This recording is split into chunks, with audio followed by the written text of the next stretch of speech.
हिमाचल के किसान ने जहां ऑर्गेनिक खेती से उगाई 3 फीट लंबी व 5 किलो की मूली, वहीं झारखंड के किसान ने बंजर जमीन पर खेती कर बदल दी परिवार की किस्मत।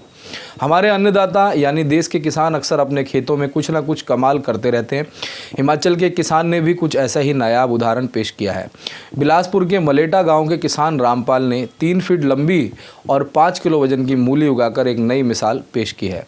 खास बात यह है कि रामपाल ने किसी भी प्रकार की रासायनिक खाद का प्रयोग इस मूली को उगाने में नहीं किया, बल्कि ऑर्गेनिक तरीके से खेती कर कीर्तिमान स्थापित किया है।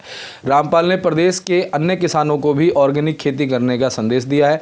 रामपाल ने बताया कि एक मूली तैयार हो चुकी है, जबकि दूसरी कुछ दिनों में तैयार हो जाएगी। उन्होंने बताया कि उन्हें खुद उम्मीद नहीं थी कि इतनी बड़ी मूली का उत्पादन हो सकता है। उन्होंने खेत में केवल गोबर का प्रयोग किया और किसी भी रासायनिक खाद का इस्तेमाल इस मूली को उगाने में नहीं किया। उन्होंने पूरी तरह से ऑर्गेनिक तरीके से खेती की है। वे अन्य किसानों को भी ऑर्गेनिक खेती की सलाह देते हैं। इससे ना तो ज़मीन को नुकसान होता है और ना ही फसल को। दूसरा कारनामा कर दिखाया है झारखंड के दुमका जिले के सरेयाहाट क्षेत्र के किसान प्रदीप यादव ने। प्रदीप यादव पिछले 3 सालों से सरेयाहाट क्षेत्र के जोकी महुल जंगल और पहाड़ी क्षेत्र की 12 बीघा बंजर जमीन पर मिर्च की खेती कर अच्छी आमदनी कर रहे हैं। 3 साल पहले जब प्रदीप ने जोकी बांध के समीप की बंजर भूमि को देखा तो उन्होंने यहाँ खेती करने के बारे में सोचा।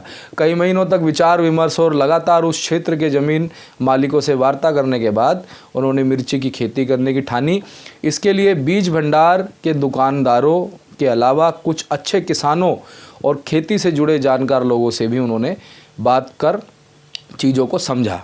पूरी तरह से संतुष्ट होने के बाद प्रदीप ने उस क्षेत्र के ज़मीन मालिकों से संपर्क कर वर्षों से बंजर ज़मीन को लंबे समय के लिए लीज पर लिया।